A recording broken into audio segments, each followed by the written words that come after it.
Salut. Est-ce que vous croyez au destin? Est-ce que vous pensez que tout est écrit d'avance? Ou bien vous pensez que l'on est maître de son avenir? Destin ou volonté propre, ce sont les histoires, les mythes, les rêves qui nous poussent à agir et finissent par faire de nous ce que nous sommes. Adam et Ève, Prométhée, Ulysse, le Père Noël, la fiction façonne le réel. Et s'il y en a un qui l'a bien compris, c'est Romain Gary. Il a écrit sa vie comme on écrit une œuvre. Il a été aviateur, résistant, diplomate, marié à une célèbre actrice américaine, scénariste à Hollywood. Il a connu l'exil, le succès, la célébrité, l'oubli et même la résurrection. Romain Gary a forgé sa légende grâce à sa plume. Vous l'aurez compris, c'est le candidat parfait pour un nouvel épisode de Blockbuster Littérature. Voici Romain Gary, affabulateur en chef et l'un des écrivains les plus importants du XXe siècle. Générique.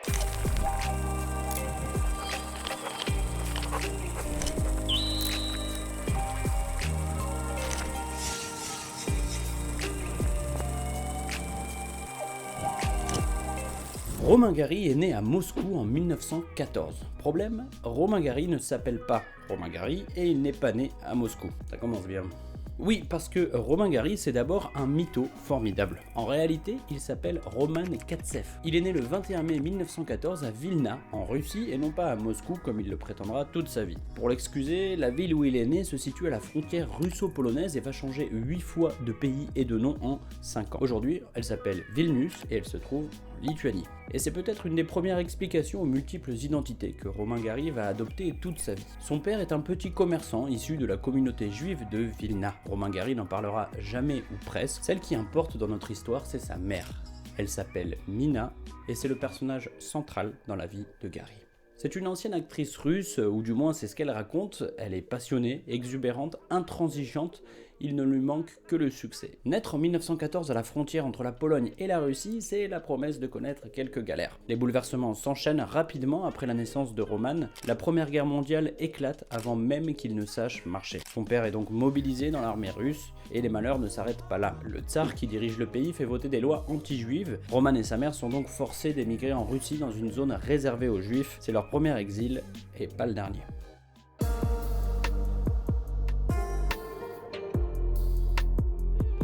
Trois ans plus tard, en 1917, la Russie fait sa révolution. Le tsar est tué, les bolcheviks prennent le pouvoir, et pendant des mois, c'est la guerre civile entre ceux qui soutiennent la monarchie du tsar et les révolutionnaires de Lénine. Roman et sa mère décident donc de retourner à Vilna, qui a changé de pays entre-temps. La ville s'appelle maintenant Vilno et se situe en Pologne. Roman, qui est né russe, doit devenir polonais. Pour survivre, sa mère vend des chapeaux qu'elle fait semblant d'importer de Paris, la capitale de la mode, en cousant des petites étiquettes. Pendant longtemps, les affaires vivotent. Mais au bout de quelques années, le business de chapeaux venu de Paris devient un vrai petit succès. Alors, après un passage à Varsovie en 1928, Mina et Roman se lancent dans un nouvel exil. Cette fois, direction la France. Et ils débarquent dans la plus russe des villes françaises, Nice. Roman a 13 ans, il a déjà vécu dans 3 pays différents, il parle yiddish, russe, polonais et français, et s'il se retrouve en France, c'est tout sauf un hasard. Depuis tout petit, Roman entend sa mère lui parler de ce pays mythique, la patrie des droits de l'homme, de Balzac, de Victor Hugo ou de Zola. Ma mère me parlait de la France comme d'autres parlent de Blanche-Neige et du chat botté. Et malgré tous mes efforts, je n'ai jamais pu me débarrasser entièrement de cette image féerique d'une France de héros et de vertus exemplaires. Je suis probablement un des rares hommes au monde restés fidèles à un conte de nourrice. Et on peut dire que la mère de Roman est exigeante. Et encore, le mot n'est pas assez fort pour décrire son caractère. Elle n'a pas pu être célèbre, c'est donc sur son fils qu'elle va tout miser. Elle va mettre tous ses espoirs et tous ses rêves sur ses petites épaules. Souvent, elle le regarde dans les yeux et lui dit « Tu auras toutes les femmes du monde à tes pieds. Tu seras un héros, un général, ambassadeur de France, grand auteur dramatique. » Et le petit Roman Katsev ne le sait pas, mais il va devenir tout ça et bien plus encore. J'étais résolu à réaliser tout ce que ma mère attendait de moi, et je l'aimais trop pour être sensible à ce que ses rêves pouvaient avoir de naïf et de démesuré. Katsev n'est pas un nom de grand écrivain, lui dit sa mère. Il lui faut un autre nom qui sonne mieux. Roman passe des heures à chercher un pseudonyme. L'ennui avec un pseudonyme, c'est qu'il ne peut jamais exprimer tout ce que vous sentez en vous. il ne croit pas si bien dire. Il obtient son bac au lycée Masséna de Nice avec la mention passable. Après ça, il étudie à la fac de droit d'Aix-en-Provence, puis part étudier à la Sorbonne à Paris. Dans sa petite chambre de bonne à Paris, il écrit en quête de succès que sa mère attend de lui. Me voir constamment dans un regard passionné et éperdu comme unique, incomparable, ne faisait qu'accentuer mes frustrations et la conscience déjà fort lucide et douloureuse que j'avais du gouffre entre cette image de grandeur et ma piètre réalité. Désespéré, il est sur le point de s'engager dans la Légion étrangère. Mais un jour, la poste lui apporte une bonne nouvelle. Il vient de recevoir un courrier du ministère de l'Intérieur, on vient de le naturaliser français. Peu de temps après, il reçoit une lettre du rédacteur en chef du journal Gringoire. Le journal va publier l'orage, sa première nouvelle, La chance tourne, enfin.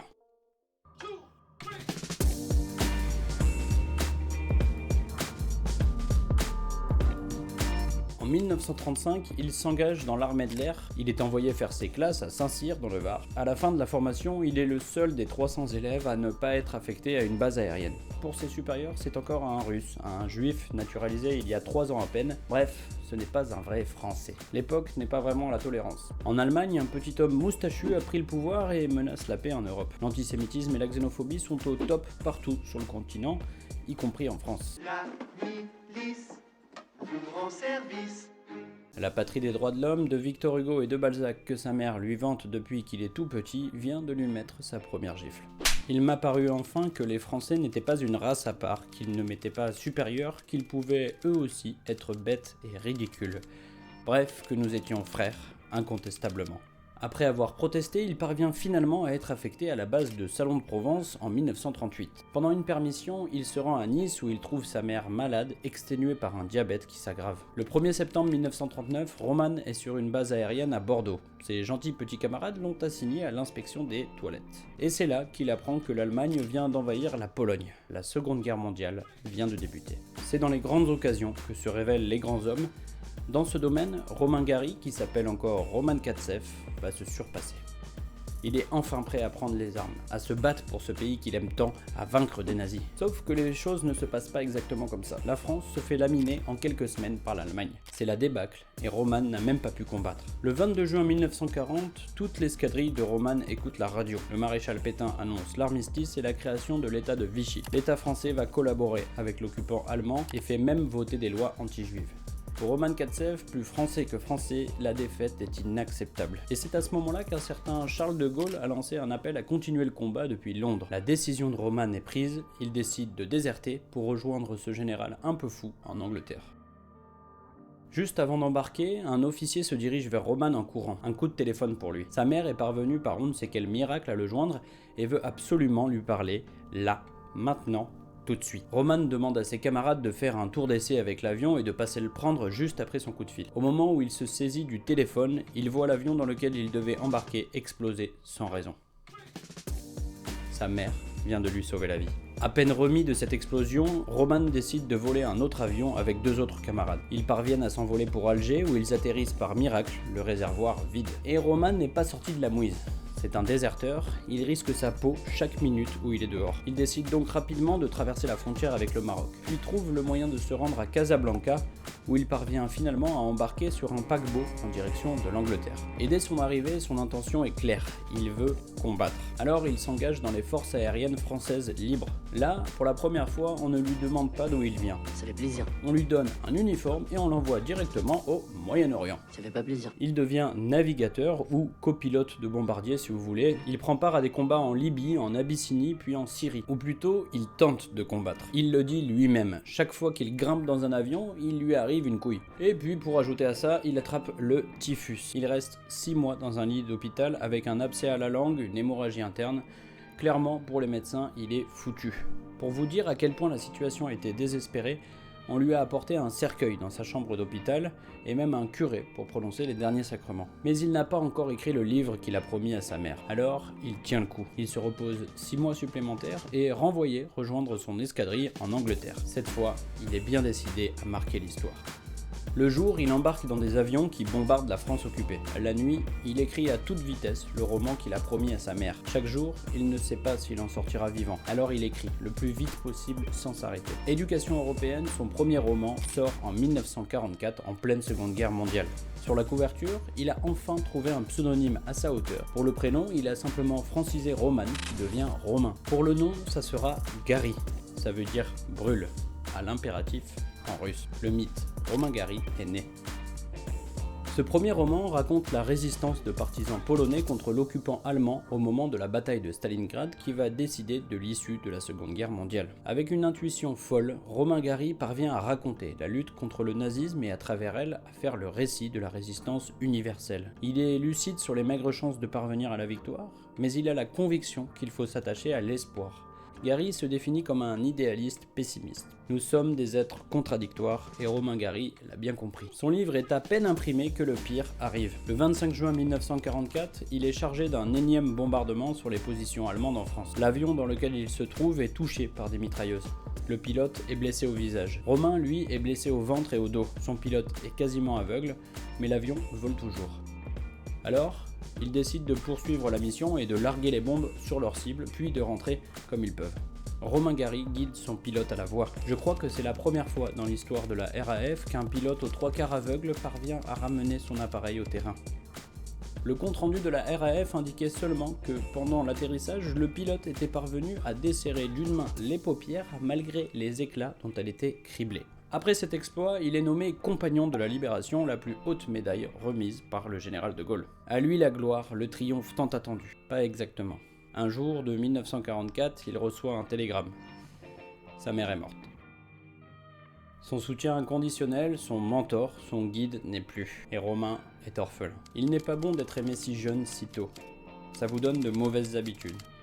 On croit que ça existe ailleurs, que ça peut se retrouver. Avec l'amour maternel, la vie vous fait à l'aube une promesse qu'elle ne tient jamais. On est obligé ensuite de manger froid jusqu'à la fin de ses jours.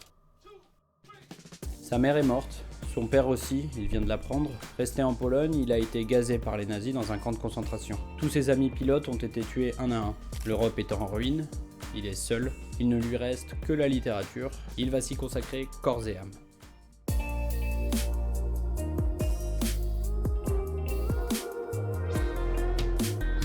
Bon, d'accord, il n'est pas tout à fait seul. En 1944, sous les bombardements, il a rencontré une écrivaine anglaise, Leslie Blanche, avec qui il se marie. Il lui faut une occupation. Le général de Gaulle cherche des diplomates qui n'ont pas collaboré avec l'allemand, et autant vous dire qu'il n'y a pas foule à ce moment-là. Romain Gary parle plusieurs langues, il est écrivain, compagnon de la Libération, bref, c'est le candidat idéal. Après-guerre, il rejoint donc le ministère des Affaires étrangères. On l'envoie alors en Bulgarie en tant qu'assistant ambassadeur. Il observe le pays glisser lentement vers la dictature soviétique. L'histoire avance et Romain Gary est aux premières loges. Il est ensuite envoyé à Berne, en Suisse, puis aux États-Unis, à Los Angeles, où il devient consul de France. En 1956, voilà 11 ans que la Seconde Guerre mondiale est terminée. Et c'est pas la joie pour autant. Américains et Russes rêvent de se taper sur la gueule, et le monde est au bord de l'apocalypse nucléaire. Tout va bien. Et c'est à ce moment-là que Romain Gary décide d'écrire un livre dédié à la protection des éléphants et de la nature. Pourquoi pas ? Bon, inutile de vous dire que l'écologie n'était pas vraiment dans le top 10 des préoccupations du grand public à cette époque-là.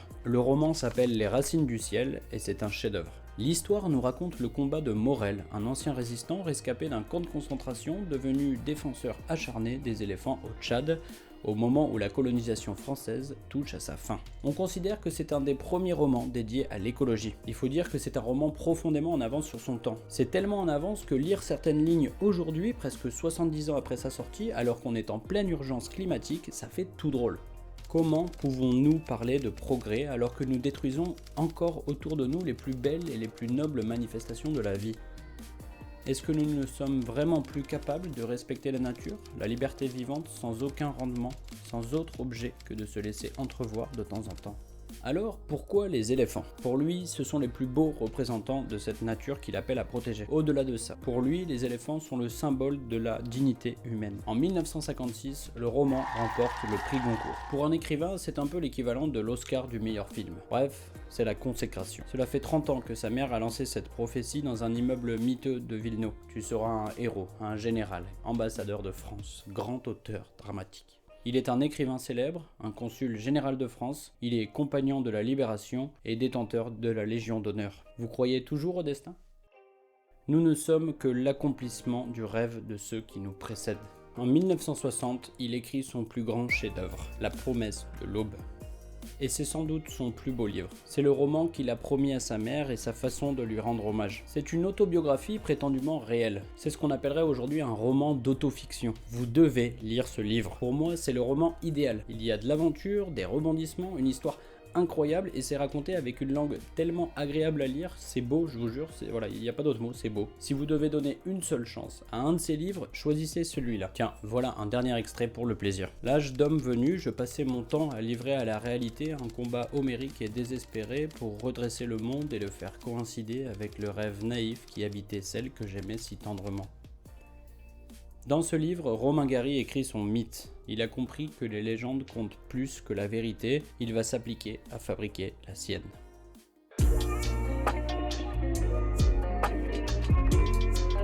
Lors d'une réception au consulat général à Los Angeles où il officie, Romain Gary rencontre Jean Seberg, une toute jeune actrice choisie par Jean-Luc Godard pour donner la réplique à Belmondo dans le film À bout de souffle. Ils ont 24 ans d'écart et ils tombent instantanément amoureux. Le couple est pris dans le bordel de l'histoire. L'Amérique est en feu.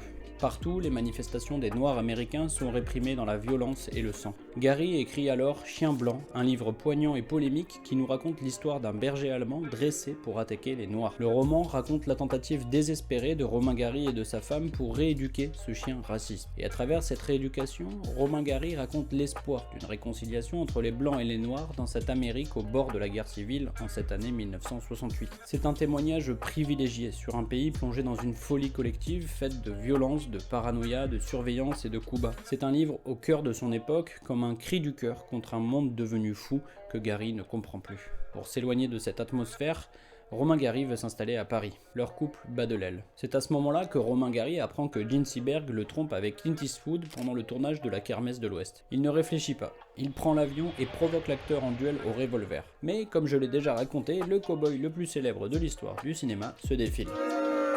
Après ce moment d'engagement, Romain Gary écrit et réalise Les oiseaux vont mourir au Pérou, adapté d'un de ses livres. Le film est un échec complet. En mai 68, c'est la France qui prend feu. Romain Gary souhaite rester à Paris. Jean, elle, veut rentrer aux États-Unis. Ils se séparent.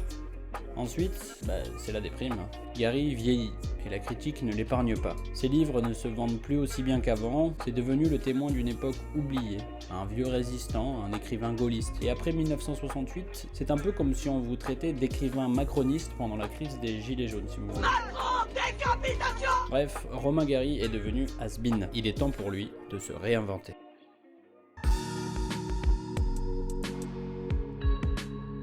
L'écrivain dont tout le monde parle à ce moment-là, c'est Émile Ajar. Il vient de publier son premier roman, Gros câlin, une histoire d'amitié entre un homme et un python géant. Le livre est un vrai succès et toute la presse s'emballe pour découvrir qui se cache derrière ce roman. Car Émile Ajar ne répond à aucune interview et son éditeur refuse de montrer la moindre photo de lui. Un an plus tard, Romain Gary, lui, sort un nouveau livre. Au-delà de cette limite, votre ticket n'est plus valide. C'est l'histoire d'un déclin sexuel d'un vieux monsieur qui se sent vieillir. C'est difficile de faire sujet plus crépusculaire. Pour la critique, c'est un peu l'ultime confirmation. Romain Gary, c'est fini. Il faut dire que le livre est totalement éclipsé par un autre roman sorti la même année, signé Émile Ajar, Encore vous? appelé La vie devant soi. L'histoire raconte la vie de Momo, un enfant algérien élevé par Madame Rosa, une ancienne prostituée au grand cœur, rescapée d'Auschwitz. Tout le roman est construit à travers le regard et les mots de Momo, et c'est brillant. Personne n'a jamais lu ça à ce moment-là. Le livre fait un carton incroyable. 200 000 exemplaires sont vendus en une semaine, et les ventes atteignent rapidement 1 million d'exemplaires. Quelques mois plus tard, Le prix Goncourt 1975 a été attribué au 8e tour à Monsieur Émile Ajar pour son roman intitulé La vie devant soi. cette fois, la presse veut mettre un visage sur le nom de cet Émile Ajar que personne n'a jamais vu. On finit par retrouver sa trace dans un village perdu du Lot. Émile Ajar s'appelle en réalité Paul Pavlovitch. Seulement, un journaliste remarque qu'il s'agit du cousin de Romain Gary. On soupçonne alors Romain Gary d'être en fait Émile Ajar. Il nie en bloc. Il fait paraître une interview dans Le Monde disant « Je ne suis pas Émile Ajar ». Fin de citation. Ensuite, on n'entend plus beaucoup parler de Romain Gary. Il apprend la mort de Jean Seberg le 30 août 1979. Seul dans son appartement parisien situé rue du Bac, il se laisse oublier de tous. Le 2 décembre 1980, Romain Gary déjeune avec son éditeur, Claude Gallimard. Il rentre chez lui, retire ses vêtements, se saisit d'un revolver, se glisse dans son lit et se tire une balle dans la tête. Il laisse derrière lui une lettre où il est écrit « Aucun rapport avec Jean Seberg ». Les fervents du cœur brisé sont priés de s'adresser ailleurs. Sauf que... Bonsoir à tous. Le 2 décembre 1980, Romain Gary se tirait une balle dans la gorge. Ce qu'on ne savait pas, c'est qu'à ce moment-là, et par le même geste, Émile Ajar s'était suicidé lui aussi. Romain Gary et Émile Ajar ne sont qu'une seule et même personne. Rappelez-vous, la fiction façonne le réel. Tout le monde pensait que Romain Gary était fini, oublié, enterré. Le public découvre qu'il se cachait en fait derrière l'un des écrivains les plus inventifs de son temps. On lui avait fait une gueule, comme il disait, dans laquelle il ne se reconnaissait pas. Alors il a créé un nouveau moi, une nouvelle identité, Émile Ajar, pour ressentir une nouvelle fois le frisson de la sortie du premier roman, pour être jugé sur ses écrits et non sur son vécu. Dans Vie et mort d'Émile Ajar, qu'il a remis à son éditeur le jour de son suicide et qu'il fait paraître quelques semaines plus tard, il conclut par ces mots. « Je me suis enfin exprimé complètement. Je me suis bien amusé. Merci. »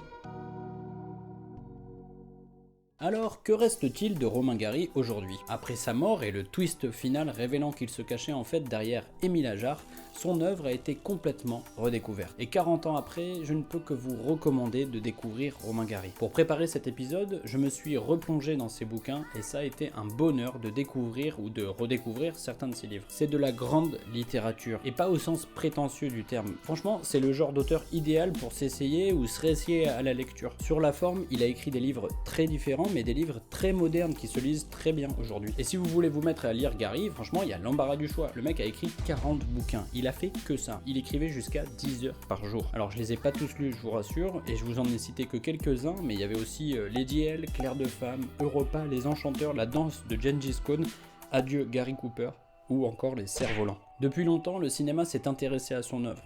Dès 58, John Huston, le réalisateur du Trésor de la Sierra Madre ou Le Faucon Maltais par exemple, il a adapté Les Racines du Ciel. On peut aussi citer Dressé pour tuer, une adaptation libre du roman Chien blanc, réalisé en 1982 par Samuel Fuller, un réalisateur génial que je vous invite à découvrir. Il y a eu plusieurs autres adaptations, notamment de Gros câlin, Claire de Femme ou encore Au-delà de cette limite, votre ticket n'est plus valable. Alors tous ces films ne sont pas indispensables, mais c'est un bon moyen pour découvrir l'univers de Gary. Bon, et si vraiment vous ne voulez pas lire La Promesse de l'Aube, que je vous invite quand même vraiment à lire, regardez le film avec Pierre Ninet dans le rôle titre et dont je vous ai montré plusieurs extraits déjà. C'est un vrai film d'aventure français ambitieux, trop sous-estimé à mon goût, qui rend parfaitement hommage à l'œuvre originale. Tiens, et si vous aimez la BD, je vous recommande la superbe version illustrée de La Promesse de l'Aube, dessinée par Johan Svar, dont le poster qui est juste derrière moi. Tiens, je vous le mets en plein écran juste pour vous montrer à quel point c'est beau. Mais peut-être plus que ses livres, c'est la vie de Romain Gary qui a le plus inspiré la pop culture. Sa supercherie littéraire, le dédoublement de sa personnalité entre Romain Gary et Émile Ajar, sa tentative désespérée pour redevenir un homme neuf en a inspiré plus d'un. De manière revendiquée ou non, de toute façon c'est un des thèmes récurrents de la création littéraire ou cinématographique. Repartir d'une page blanche, dans le but d'être jugé pour ses qualités et non par son paraître ou son vécu. Voilà. Je ne sais pas ce que je dois vous dire de plus. Romain Gary est une exception, une anomalie. Il tenait à sa liberté. Il aimait brouiller les pistes et refusait catégoriquement qu'on lui colle une étiquette. Il a touché à beaucoup de thèmes, mais avec un seul fil rouge, combattre la bêtise, la bassesse, la médiocrité, le compromis honteux. Ce n'était pas un écrivain engagé comme d'autres à son époque, Sartre ou Camus par exemple. Il s'est contenté d'écrire des livres qui parlaient pour lui, avec honnêteté, à défaut de dire la vérité. Certains y voient un manque de courage. J'y vois plutôt la preuve d'une confiance absolue dans l'espèce humaine et l'espoir resté intact qu'il faut encore y croire. Merci à tous d'avoir regardé ce nouvel épisode de Blockbuster Littérature. Comme d'habitude, si vous avez apprécié, n'hésitez pas à mettre un pouce sous la vidéo, à la partager à la terre entière et surtout à vous abonner, c'est vraiment ce qui m'aide le plus. Merci à tous ceux qui m'ont envoyé des petits messages de soutien après le premier épisode, ça fait chaud au cœur. Pour le prochain épisode, vous avez le choix entre deux illustres auteurs, j'ai nommé Victor Hugo ou Honoré de Balzac. Boum. Ces deux géants de la littérature aux vies bien remplies, mais pas tout à fait de la même manière. Comme d'habitude, le nom qui reviendra le plus dans les commentaires et sur les réseaux sociaux sera à l'affiche du prochain Blockbuster Littérature. D'ici là, portez-vous bien, à bientôt!